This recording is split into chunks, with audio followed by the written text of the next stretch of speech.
Dapat metal yun. Yan, tignan natin.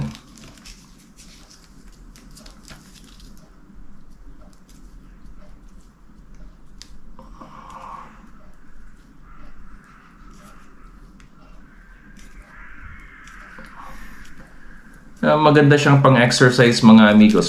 Pero sa akin naman yung pin niya dito sana hindi made from plastic kasi madaling masira mga amigos. Yan.